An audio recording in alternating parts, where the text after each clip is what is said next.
Professor K.K. Agarwal, thank you for joining us today. And it's indeed a pleasure to have you with us. Thank you. So this is our second lectorial of this special session organized as the Faculty Development Program on Future Roadmap for Management Education. And I'm Daitra Tiwari, and I take the pleasure to greet you on behalf of BIMTech. Thank you. Dr. Chaturvedi, if you want 5 minutes or something, I don't mind. No, sir. No, sir. Okay. We will have tea by continuing with your lecture because tea is being served in different cups. Okay.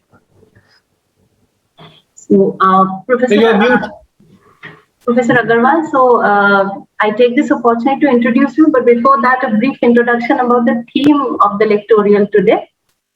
So, as we are fighting it out as fraternity members, survival in the post-pandemic area is driven by strategic coherence. And it is with this strategic coherence that we have designed this special theme on how technology will shape the future of higher education. So we have with us Dr. K.K. Agarwal, who is the chairman of NBA and the ex-vice chancellor of Guru Gobind Singh Indraprasth University for this special lectorial. Dr. Agarwal is an alumnus of Punjab University. He did his Bachelor of Engineering from Punjab University, and he did his master's as well as doctorate from NIT Kurukshetra with a distinguished service of 27 years at his alma mater. Therefore, Professor Agarwal served as a Pro-Vice Chancellor of GJU Hisar and was Founder Vice Chancellor of GGS Indraprasth University, Delhi for a period of 10 years. He has been the president of the Institution of Electronics and Communications Engineers, IETE, for 2002 to 2004, and the president of Computer Society of India from 2007 to 2009, as well as the president of Southeast Asia Regional Computer Confederation for 2008 to 2010. And he has published approximately 400 papers in across reputed journals with more than 200 international publications. So his contribution in polar satellite launch vehicle in reliability analysis has been applauded, and he is conferred the honorary fellowship by Broadcast Society of India. He was decorated with Lifetime Achievement Award by IETE and also by Computer Society of India. So Professor Agarwal has been associated with NBA in various capacities since its inception and was chairman of EESE Tier 2 institutions before taking over as chairman of NBA on 14th of January 2019. We will not probably get a better stalwart to speak on how technology will shape the future of education. With this, may I request you, Dr. Agarwal, to commence your address. This is, we have a brief session of half an hour, and we'd like to have an opportunity to interact with you, followed by your address. Thank you so much. May I hand it over to you now? Okay, thank you. Thank you for the nice introduction. Well, Dr. Chaturvedi and all the colleagues at BIMTech and BGU from management faculty, it's a pleasure always to be a part of a program organized by an institution which is on the right track. Because today, the most serious difficulty which we find in education is that we have much more greater number of institutions which are not really functioning the way they should function. And therefore, whenever there is an opportunity to be a part of anything organized by an institution which is on the right track, and BIMTech particularly, I know, right track for decades, not immediately. I know when I was Vice Chancellor of IP University, then also we used to interact. And for management education, at least, it has shown the way to the country in several senses. And Dr. Chaturvedi particularly, I think, has to be credited for this change, not only in BIMTech, but for management education per se. Having said this, when Dr. Chaturvedi and I wanted me to be a part of this faculty development program, I made it, and that's how I'm here today. Friends, I'm so happy that the institution is organizing this faculty development program every year for its faculties, because unless the faculties renovate themselves very frequently, we are in a difficult situation in education.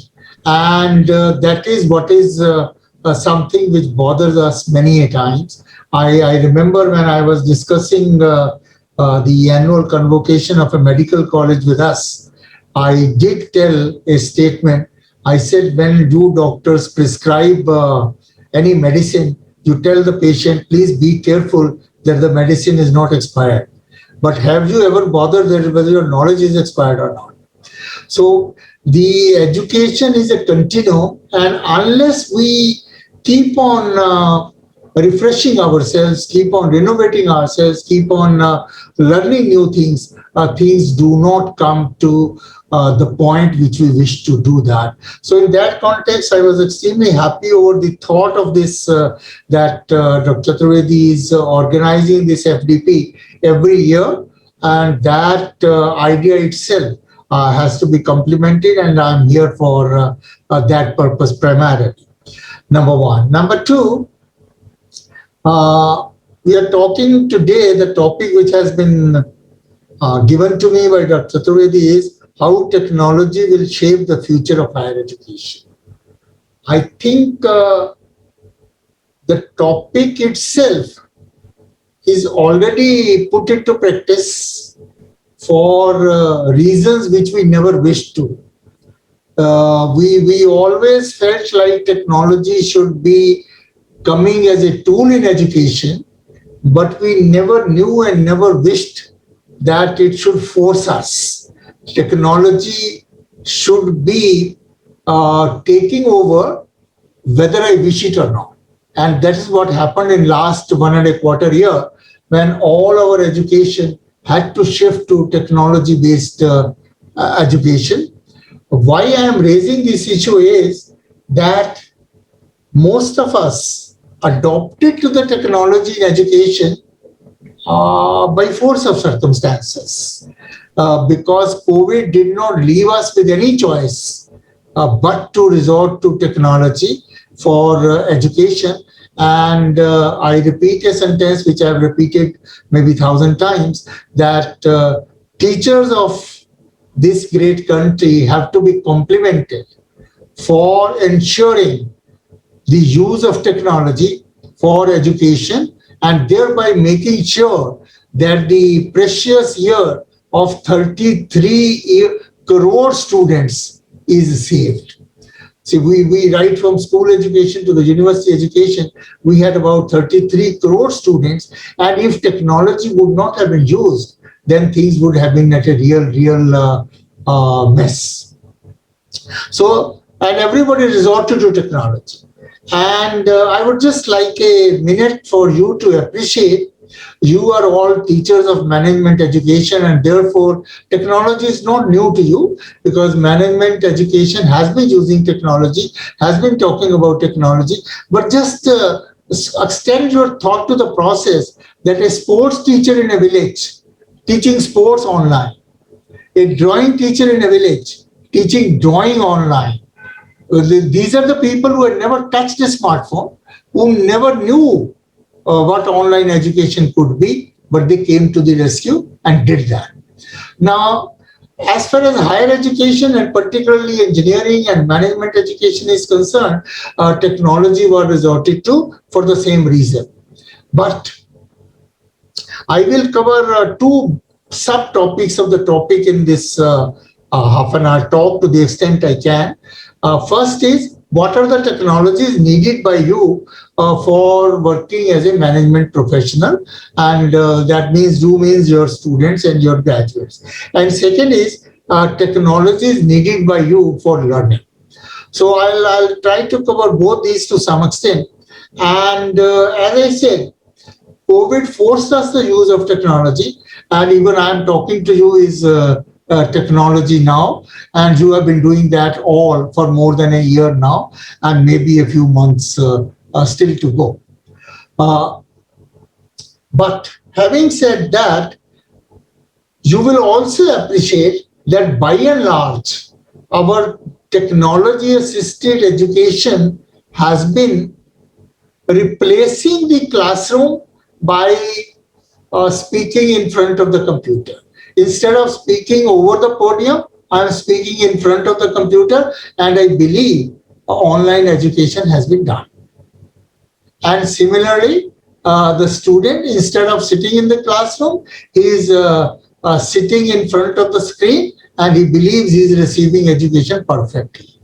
Now, this myth that online education is a perfect replacement of a face-to-face education is something which, although I'm a technologist, I would decry that. It's not so. It should not be taken so. Technology should only be taken as a tool to assist me as a teacher, to assist the student as a receiver, but not as a perfect substitution or a perfect replacement of interactive classroom.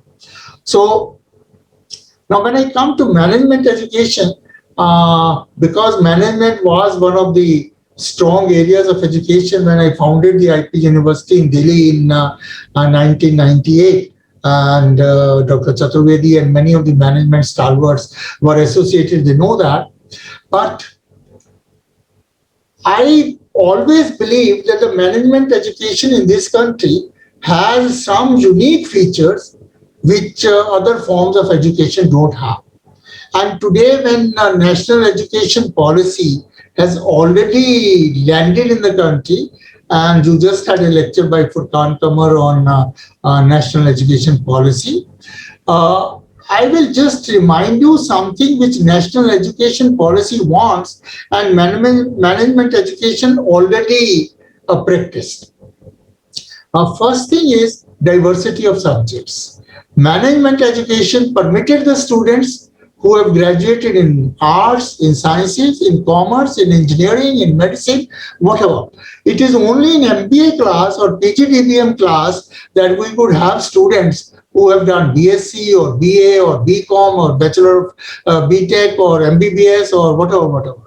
Now, no other post-graduation permits you that kind of diversity which you had in management education, which is a very unique feature of management education, which is now being promoted for all education. Now we say even engineering will get students after +2, which we will not know whether they have done +2 in humanities or commerce or PCM or PCB, because school education will be without these slots.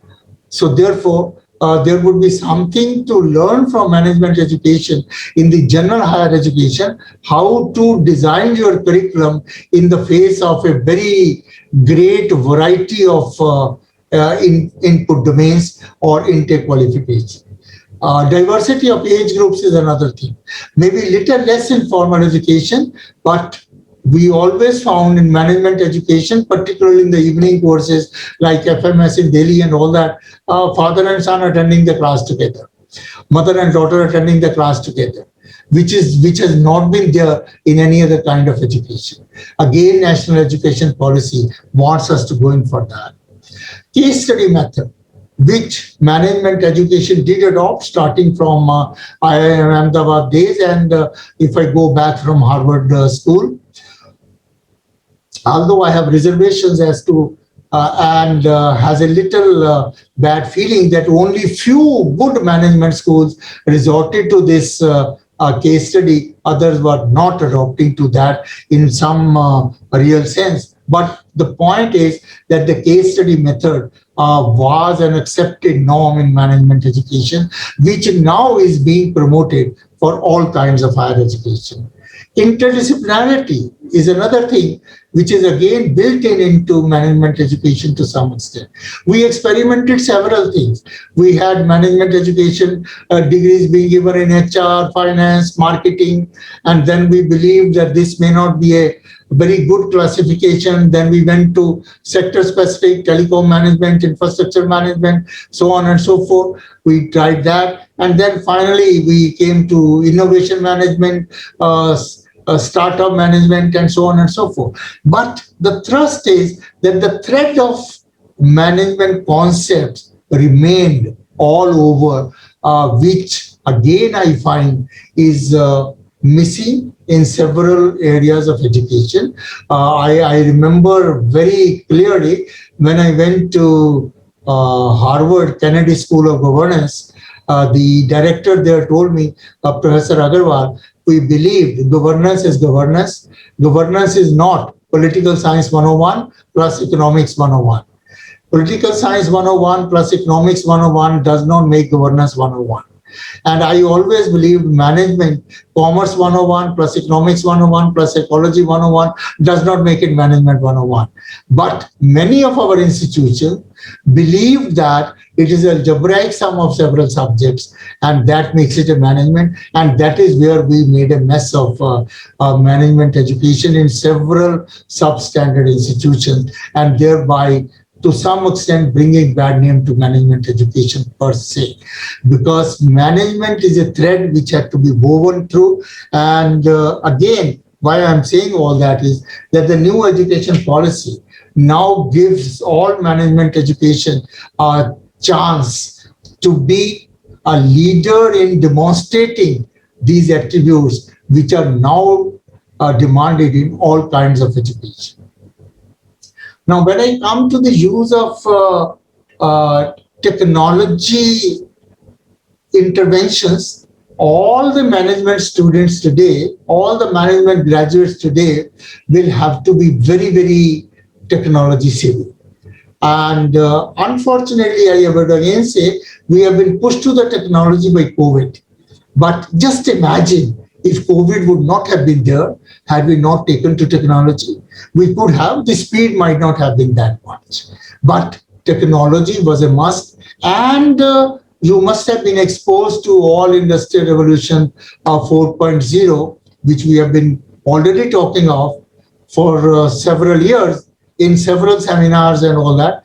And you will be surprised to know that the first time this term was coined was just in 2016. So in about 5 years, everybody talks about Industrial Revolution 4.0. That is the technology's penetration into the education. If I just talk about Industrial Revolution 1, which was, or Industrial Revolution 0 even, which they say was muscle power.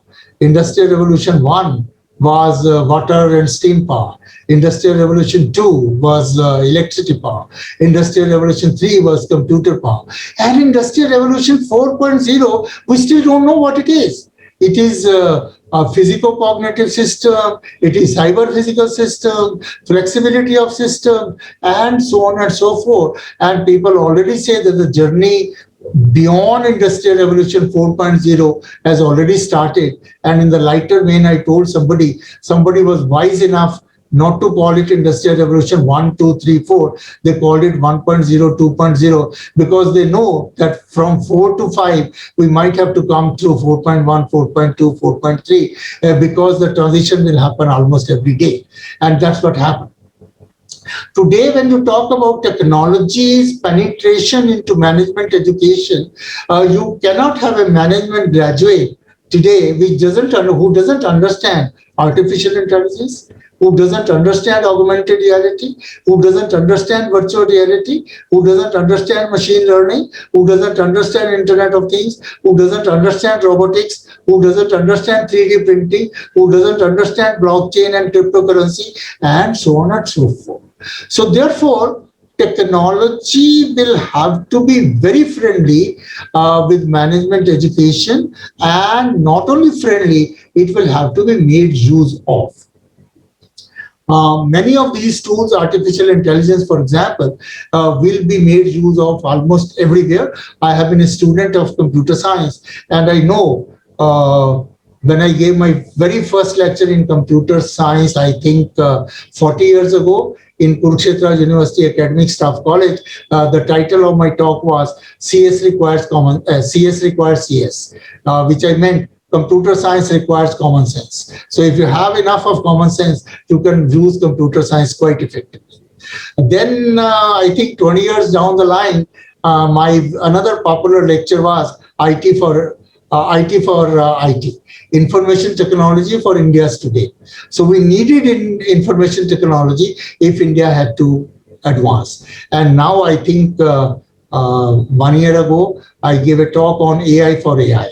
Artificial intelligence for all Indians. So artificial intelligence is not for engineers, not for computer science, not for management alone. But why I am saying at the forum of management education is because your graduates will be managing almost all kinds of situations. There's a difference between other specific education and management education, because your graduate today may be managing a matchbox company, and tomorrow he may be managing a car company. So therefore, it's not the product which is very important for management education, it is the concepts which are very important. And artificial intelligence, they will need everywhere. Today, even COVID management, just we all talking about vaccination every day. And well, it's a very high sophisticated medical technology. Our pharmaceutical sciences, medical sciences have done wonders all over the world, including in India. But without artificial intelligence, could vaccination be invented in less than a year? Impossible. It's only artificial intelligence which has reduced the drug delivery time to less than 25%. And that is why we have been able to do that. So if we have been able to manage COVID, technology is behind it. Technology has been used very effectively, although many people may not be appreciating it very substantially. Augmented reality can give you several things. I was reading a paper on digital twins, which they say that if you use digital technology in any area of management, which includes simulation, sensors, connectivity, data intelligence, the digital twin will work out. And it has been a case study before me, which says that you can improve the maintenance efficiency from about 50% to about 90% if you use digital technologies. So that is where the management education, because management graduates will be responsible for maintenance in some form or the other, operations in some form or the other. But if the digital technology, I'll again repeat, will not replace anybody, will not be a substitution, but will be an assist, will be a very good assistant. And my request at this forum will be, let's ensure that the technology is an assistant to me. Technology is not mastering. If we start technology as mastering, then we run into problems. As a matter of fact,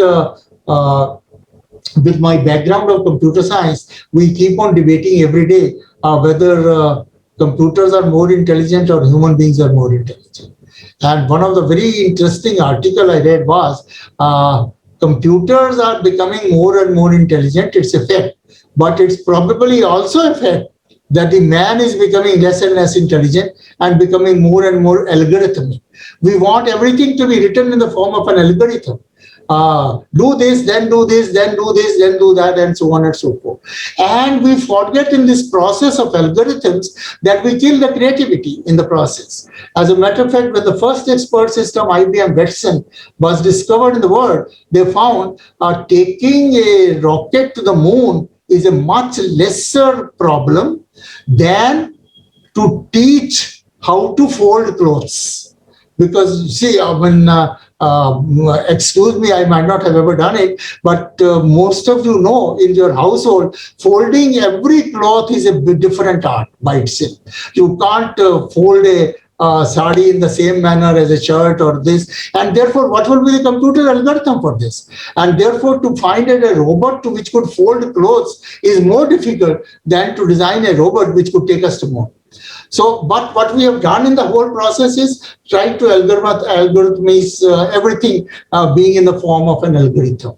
And therefore, somebody said, well, computers are being taken towards the intelligence of the man, but unfortunately, man is making itself algorithmic in the language of computers, and that is where the trouble starts. We cannot forego our creativity, forego with our innovation, forget our sixth sense, gut feel, common sense, or whatever you call it, and then only we remain over and above the technology, which I think we need to do for the general welfare of everybody, the entire society, but also for our own survival, for our own existence. If we try to simulate ourselves as computers, then computers taking us over will be easier because we might make mistakes, computer might not. But let us reserve for ourselves the something which technology cannot do.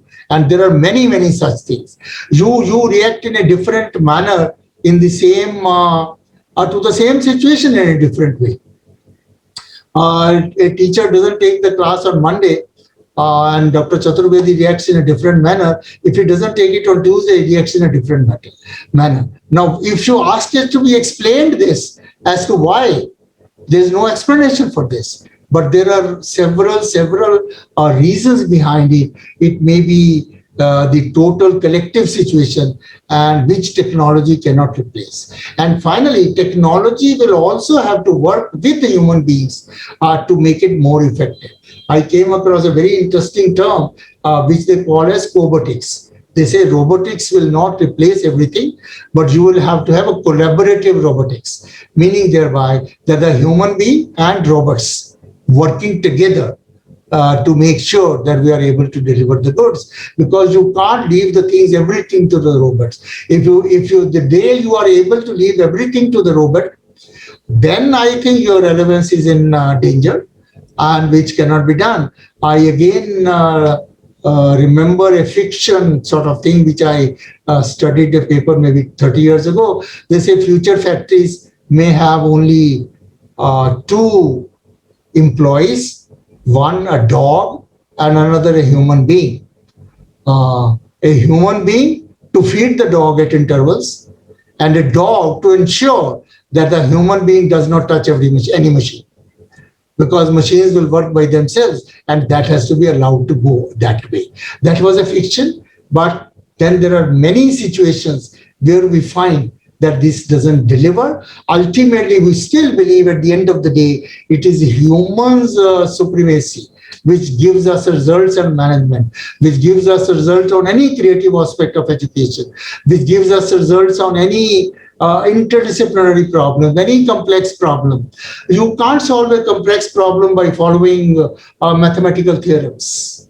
It has been well known all over the world. A complex problem, for example, if I talk about COVID, which is the current most complex problem which we have ever seen in our lifetime, is it a medical science problem? Yes, but certainly not, because there are several things associated. As a matter of fact, COVID has been a challenge for doctors, but COVID has been a great challenge for planners. It has shattered economy. That's a problem. A labor problem, transportation problem, social problem, emotional problem. Now, all these problems, till they are linked together, till they are tried to be found a solution in totality, you can't do COVID management. Similarly, you can't solve energy problem of the country by following electricity principles or mechanical engineering principles. You will have to learn many things. You can't solve drinking water problem of the country using only civil engineering or chemistry or things like that. Otherwise, there is enough water. We could have solved drinking water problem by now, because the water available on earth is much more than we ever need for drinking. But we have not been able to solve drinking water problem today because it's a complex problem. And we always believe a technology in one domain can solve the problem. What I'm trying to tell you as management professionals, and you particularly as faculties of management graduates, please ensure that your students are very well versed in a variety of knowledge areas, and technology to be used the way they want to be used, not the technology will decide what they should do. Another thing which I will like to say is all these technologies which I mentioned, artificial intelligence, IoT, data science, all that, you will appreciate one thing, all these technologies are very heavily dependent on each other. Artificial intelligence without data science has no existence. Data science without artificial intelligence has no meaning. Data science will be meaningless if augmented reality, virtual reality don't come into picture. Sensors and Internet of Things will not have any meaning if the data science is not there. So the point which I'm trying to say is, let's learn from these technologies that we have to coexist amongst all of us. So if technologies can form a team of coexistence, why can't our management professionals and our all higher education professionals form a team of coexistence, which is very, very necessary? Because if we don't do that, then all the complex problems of life are not solved. All the problems which are solved is which are set in the examination halls. How do you invert a matrix is very easy to be solved in the examination hall. How to solve a differential equation, very easy to solve. Write Keynes theory of economics, yes, you will all write an essay on that. But if I quote Keynes itself, which is the greatest economist which we had, Keynes has said himself, an economist must be a mathematician, historian, statesman, and a philosopher, and in equal measure. This is what Keynes has said himself, who is the world's known economist. With on the basis of those theories, we develop too much in management theories. But he has also said himself that an economist has to be a mathematician, has to be a historian, has to be a statesman, has to be a philosopher, and in equal measure. Meaning thereby that if you specialize or super specialize only in one subject, then you probably never solve real life's problems. And therefore, please be very diversified and make your students are very diversified and ensure that they have several knowledge areas which they have experimented with. In management education, it's easily possible because we have already imbibed in this education some characteristics of this. And that has to be carried forward, that has to be taken over. Technology replacing anything will probably, technology will facilitate. Technology will not replace. And if you allow technology to replace you, then the fault is yours, not of the technology. And therefore we say, if you keep yourself single skilled, then make sure a robot will take you over. Because to translate a single skill into a robotic algorithm is very easy by technology. And therefore, education must become very multi-skilled so that technology does not find it feasible to follow multi-skilling. And therefore, a very strong lesson has to be given to all management students that multi-skilling is the name of the game, and which they have to learn to play. And they may be very efficient in technologies. That will help them. That will expedite them to work. That should be given. But making sure that they learn only technology and trying to find the solution of everything using technology. Well, I will not agree, although I'm a technologist by training or by profession.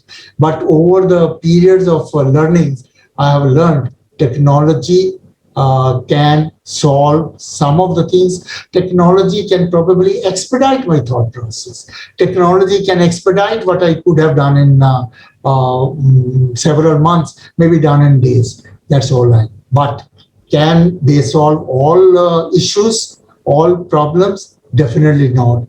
And therefore, please ensure that technology is used.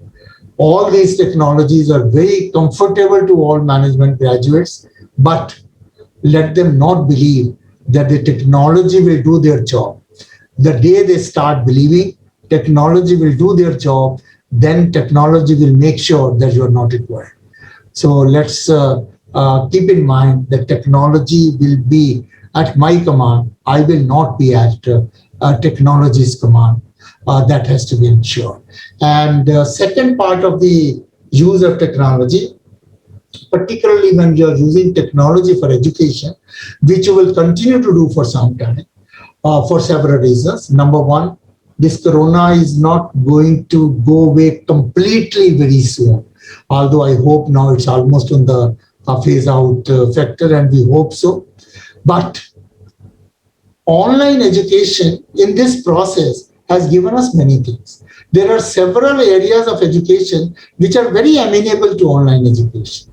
There are several areas which are not. So now time has come when you should start working already as to topic by topic, which topics can be comfortably delivered online, which topics will still be done best in a classroom environment.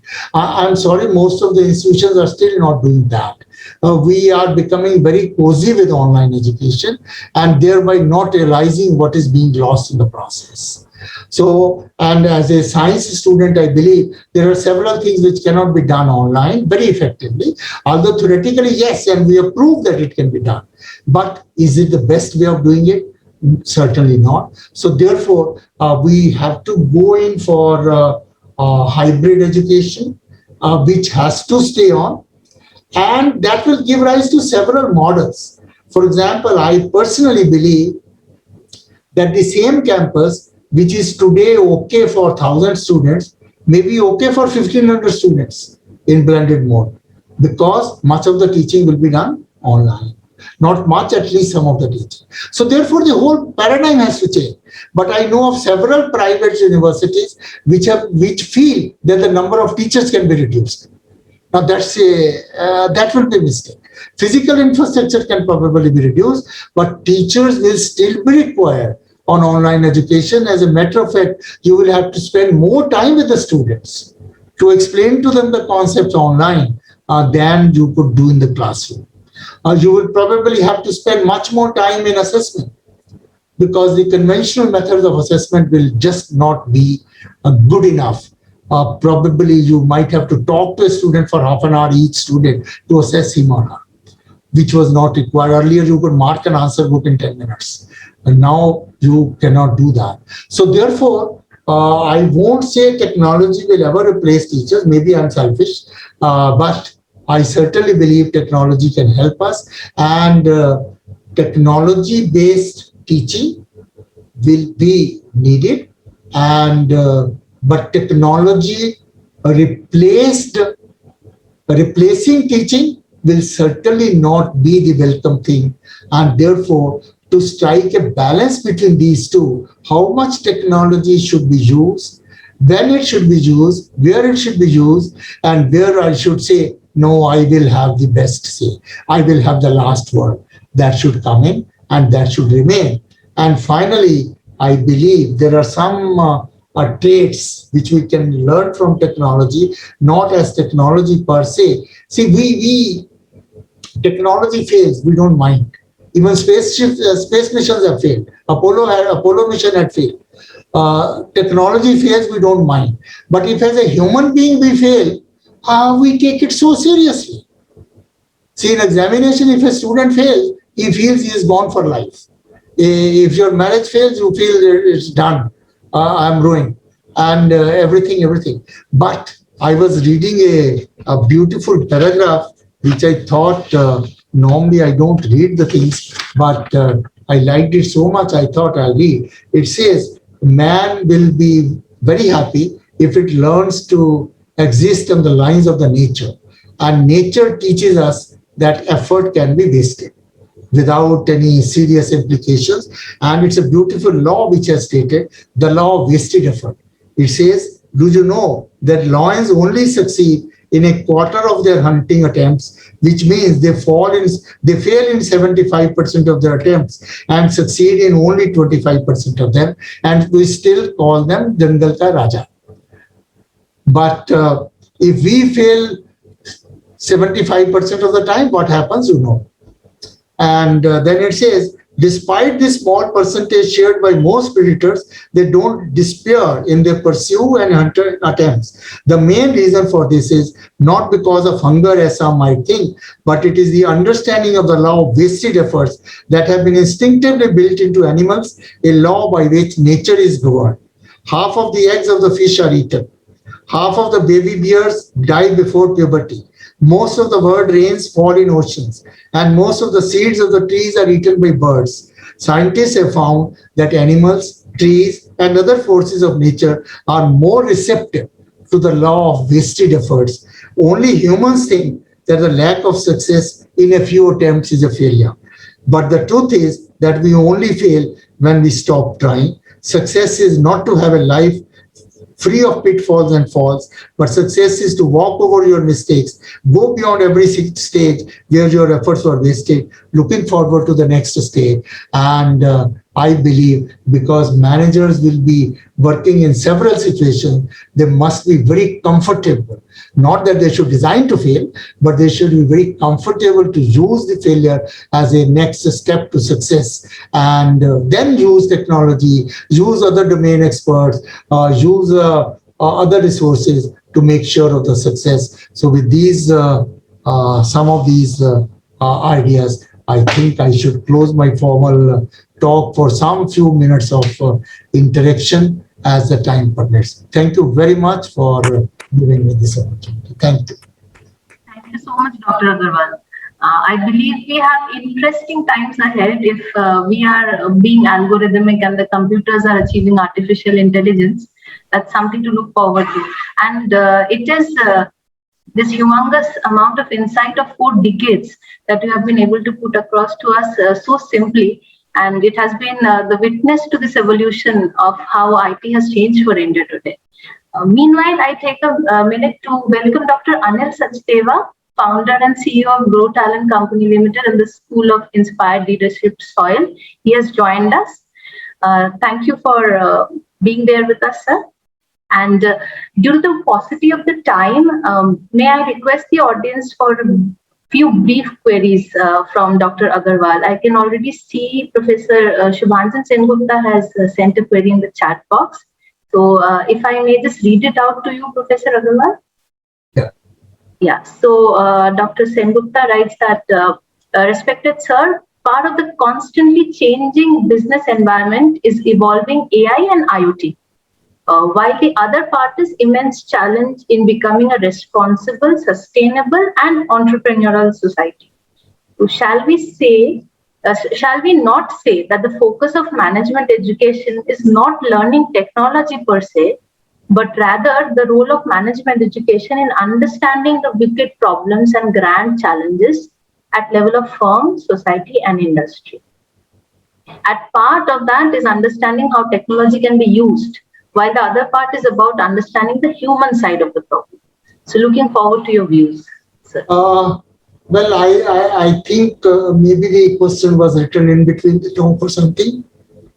I think I've already answered this to a good extent. Technology should never become an overbearing factor. It should remain as part of the tools with us, just as mathematics is a tool, technology is a tool, information technology is a tool, psychology is a tool. So these tools will be, and technology is one of the tools in the basket of a management professional.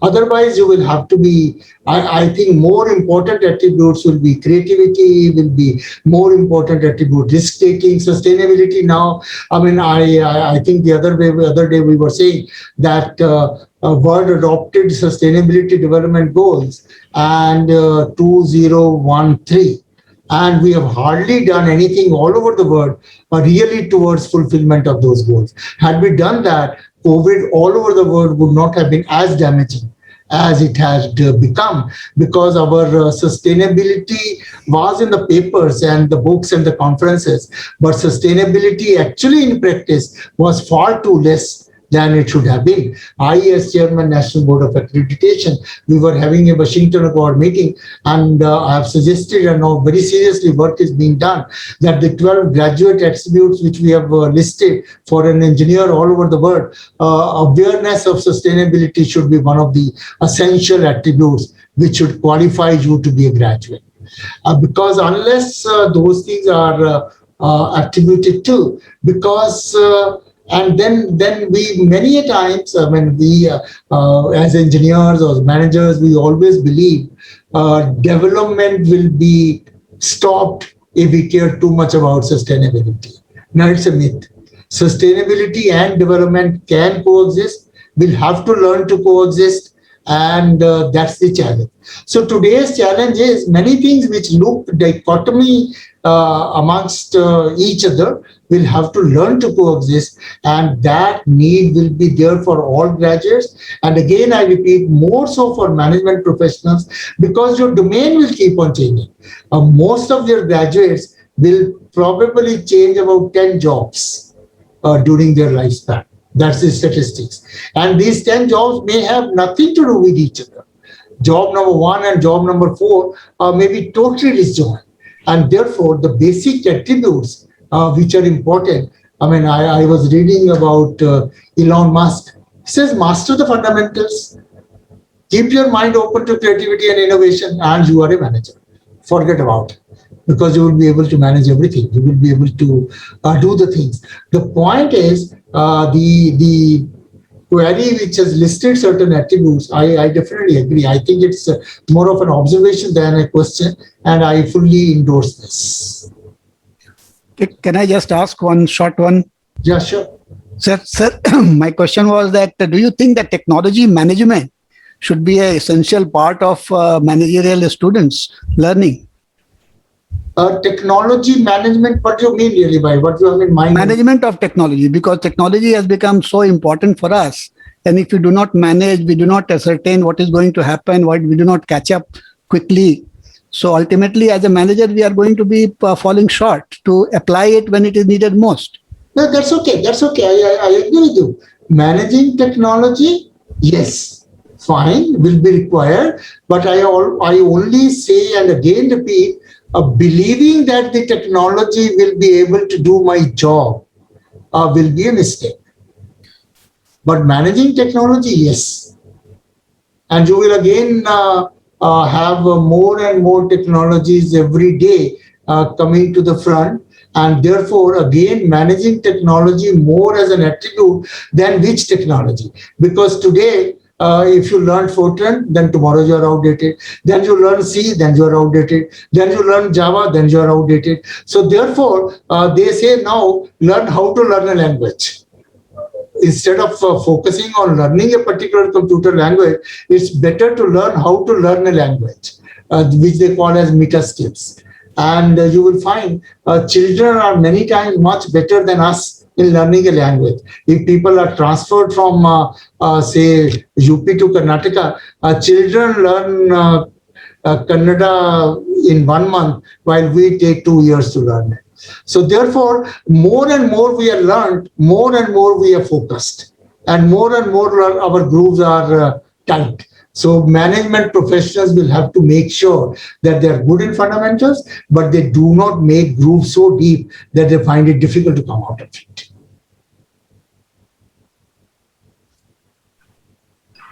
Thank you, Professor. I take this opportunity to express my gratitude to Dr. Agarwal on behalf of BIMTech, and thank you for your insights. I'm sure this will help our BIMTech fraternity to reimagine our educational delivery through the lens of technological advancement, and continue to look beyond their attempts and failure to reach the zenith, like you highlighted. And I so very much wish, like most of the fraternity, that this was a physical interaction where we would have had the chance to extend our discussion beyond this. Nonetheless, we look forward to hosting you at the campus as soon as we cross the new normal to the real normal. And thank you so much, Professor. Yeah, thank you.